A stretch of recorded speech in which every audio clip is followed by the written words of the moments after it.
Okay, let's proceed to our next topic. We talk about tetanus. Okay, so tingnan muna natin yung historical backgrounds or earliest record dates back to Egyptian civilizations that in 1890 tetanus famine was extracted from anaerobic soil bacteria and found to be responsible for clinical status. And then occurs worldwide but more prevalent in developing countries. About 1 million cases are said to be occur annually, and there is a case fatality rate or ratio ranges between 20 to over 50%. And neonatal tetanus is the second leading cause of death from vaccine preventable disease in children worldwide. And lastly, half of the deaths from the tetanus occurs in children. So let's talk about tetanus. Tetanus is a rare in developed countries as the result of immunizations. So tetanus or lockjaw is an infectious disease caused by the Clostridium tetani.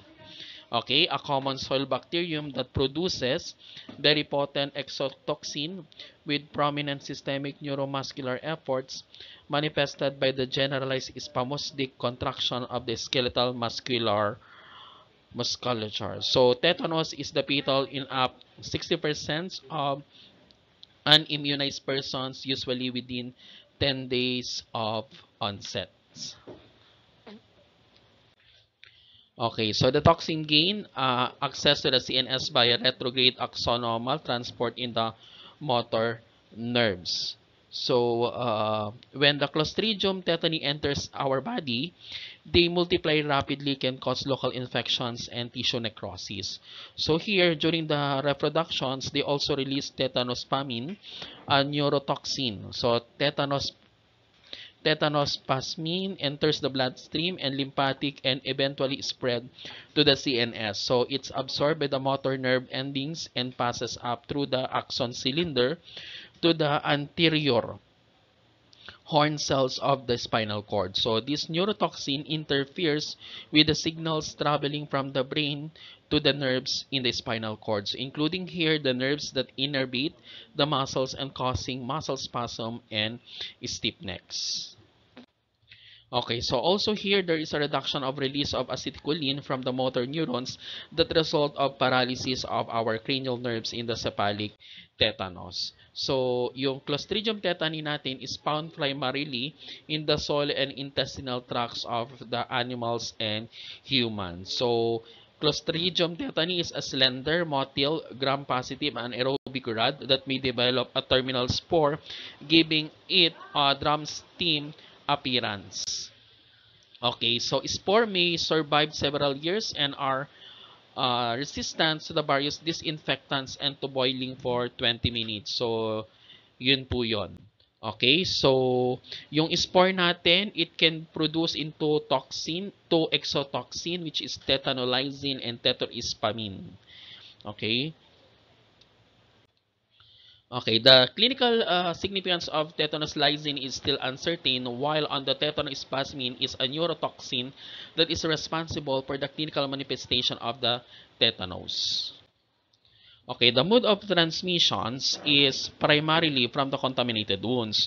Normally, the mode of transmission is through the puncture wound that is contaminated by dust, soil, or animal excreta containing the Clostridium tetani. And there is also a rug, traumatic wounds and burns. And then we have also the mode of transmission of crush injuries. Also in the umbilical stump in newborn can be infected with Clostridium tetani, especially in babies delivered with faulty cord dressing or those born to mothers without tetanus toxoid immunizations. Another mode of transmission, we have the unrecognized wound, such as cleaning of the ears with sharp objects and dental extraction, circumcisions, or ear piercing. So diagnosis is based on the presenting signs and symptoms. Okay, there are classifications of tetanus. We have the localized, generalized, neonatal, and cephalic tetanus. Pag-usapan po natin yung ating yung ating localized tetanus. So that is a local tetanus, uncommon form of the disease in which patients experience persistent contractions of the muscles close to the injury site.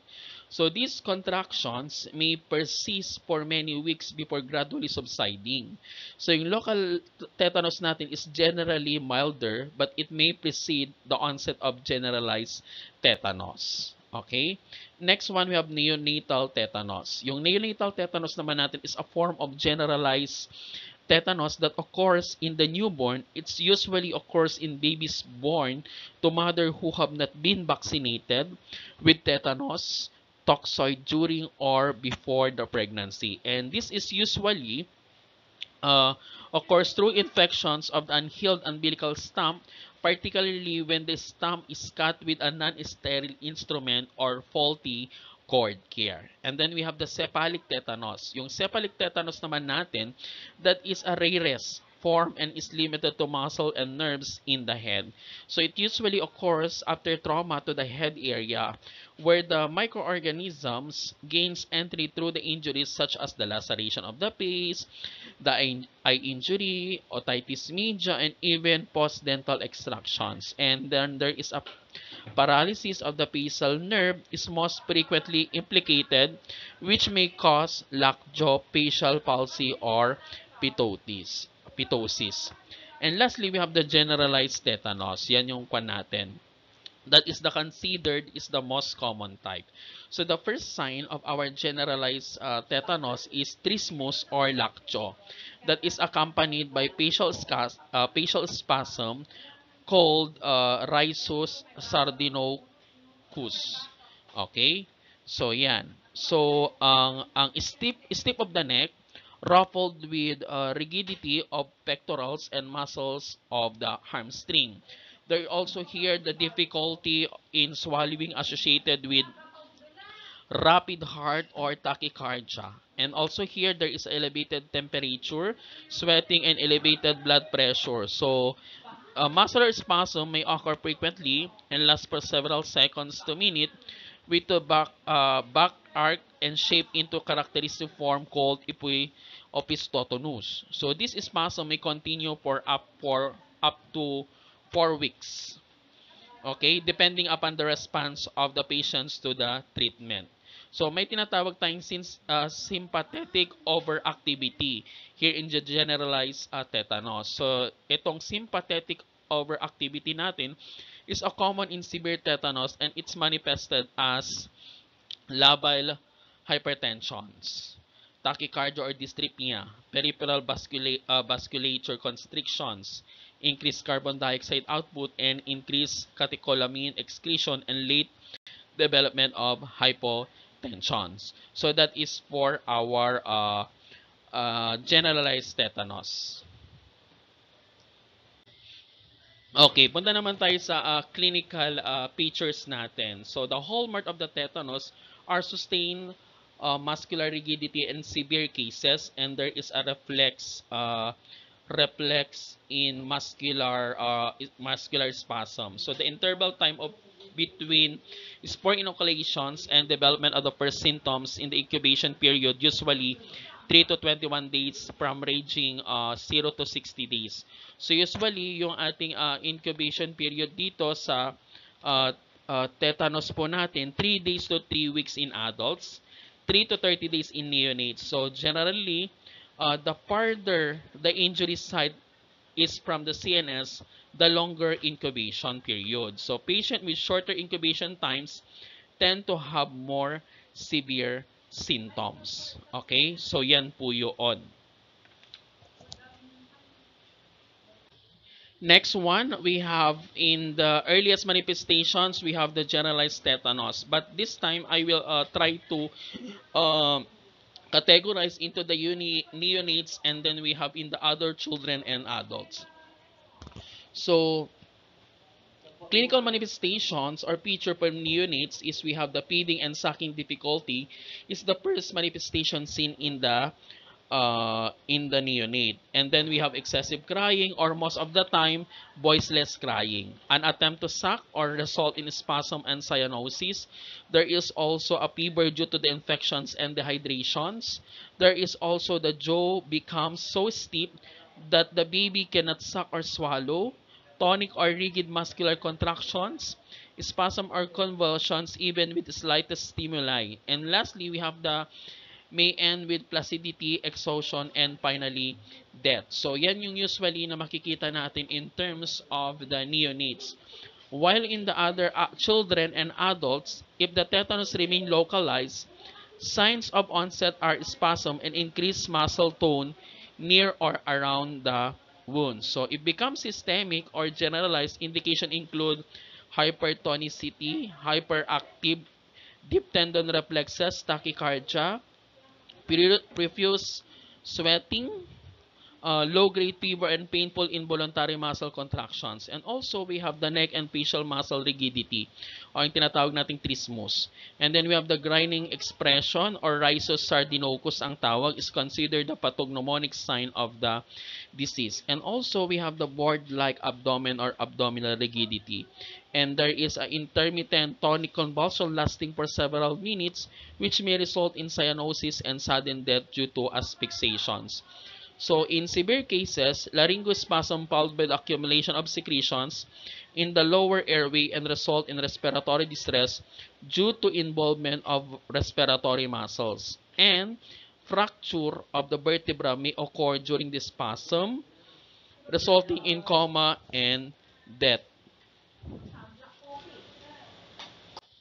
Okay, another we have in mild cases after a few weeks of periods, the spasm gradually diminish in frequency and severity, with trismus being the last symptom to be disappear. In fetal cases, that usually occurs within the first 10 days of the disease. Okay? Ayan. So, makikita naman natin yan. There is a autonomic instability that is manifest by fluctuation of heart rate and blood pressures. Okay, another we have in the localized tetanus, we have localized stiffness near the injury, fixed muscular rigidity confined to one bearing extremity may persist for months, and there is also a localized tetanus usually precede the generalized tetanus. So that is for the symptoms of localized tetanus. In the cephalic tetanus naman, ang pinakakuan natin dito is usually associated with infections of paracranial structure, example the chronic otitis media and dental infection. At dito papasok yung trismus and paralysis of one or more cranial nerves, and there is a facial paresis and dysphagia. Okay? Investigation natin, how to find out. So we can use the diagnosis is entirely the clinical. Okay, so clinical po tayo. So that is another one. And then Clostridium tetani is isolated from the wound is only 30% of patients and may be present in the individual without tetanus. And we have the serum antitoxin levels and ancillary investigations. Okay, so in differential diagnosis, we have here the steep chin intoxication, neuroleptic malignant syndrome, acute dystonic reactions, and steep person syndromes. So yan naman po, andyan naman po yung ating mga meaning for that specific diagnosis. Same with hypocalcemic tetany, meningoencephalitis, dental abscess, subarachnoid hemorrhage, and hysteria.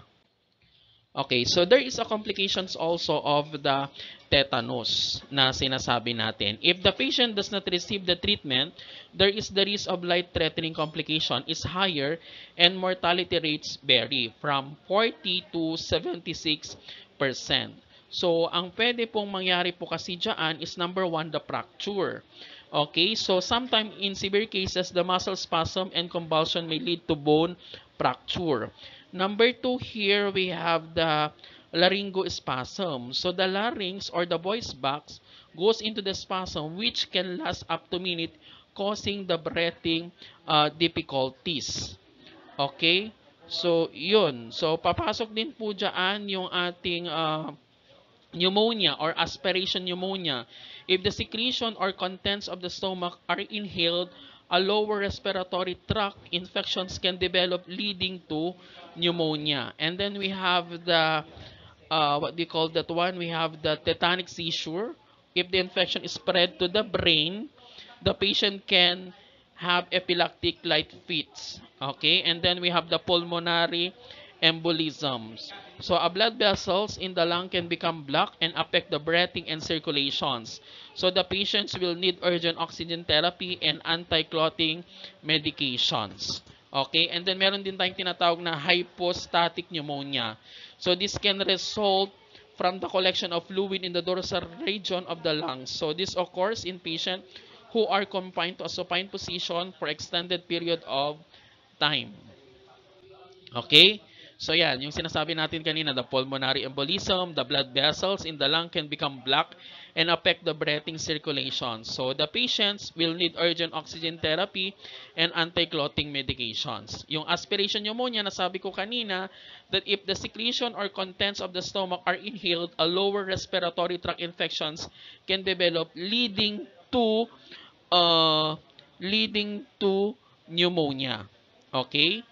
So, kasali rin po dito yung septicemia natin. That is the process or presence of microorganisms and their toxin substance into the bloodstream. Okay, so the management, that is the principle of management are elimination the source of toxin neutralizations, control of muscular rigidity and spasm, and supportive of care. So, pwede yung treatment modalities din kasi natin dito is yung specific. So, any cut or wound must be thoroughly cleaned and washed to prevent the infections. Okay? So, non-specific treatment natin or management, oxygen inhalation, feed through NGT, tracheostomy, or adequate fluid electrolyte and caloric intake. Okay. Kung pinag-uusapan naman natin yung treating sa muscle spasm stiffness, patient may be prescribed the anticonvulsant such as diazepam that is induce the muscle relaxations to prevent the spasm and also reduce anxiety and work as a sedatives. And then we have the muscle relaxants such as baclofen suppress nerve signals from the brain to the spinal cord resulting in the less tensions, and neuromuscular blocking agents to stop the signal from nerves to muscle fibers and useful in controlling the muscle spasm. Ayan, so, ayan, ito po yung mga eliminations natin of source of toxin, wound explorations, cleansing and debridement, antibiotic therapy, and IV penicillin, which is discussed earlier. Okay, and then we have the neutralization of circulating toxin done by giving SCATS or anti-tetanus serum. Yan po yung binibigay natin or anti-tetanus. And then control of spasm, ito lang naman po, benzodiazepine such as the diazepam, lorazepam, or midazolam. So, ito mga to that is induce the muscle relaxation to prevent the spasm. And it also reduce the anxiety and works as a sedatives. So, yung mga sample na yan. Ayan. We have also the barbiturates, neuromuscular blockage, and other alternative forms. So, pang-induce lahat po yan mga anak na muscle relaxations to prevent the spasms of our patients. Okay, sa supportive care naman natin, usually we have autonomic instability, NPO, spasm chart is to be kept, DBT, physiotherapy, feeding, and then we have the ICU admissions. Okay, so there is an immunization schedule on discharge once na-admit siya. Okay, so these are the given vaccine. And then, usually yung prognosis kasi natin, there is a poor prognosis factor. Nagkakaroon ng short incubation period, short period onset, cephalic tetanus, neonatal tetanus, poor prior vaccination, and dysautonomia. So, yan po yung mga kwan natin, poor prognostic factors natin.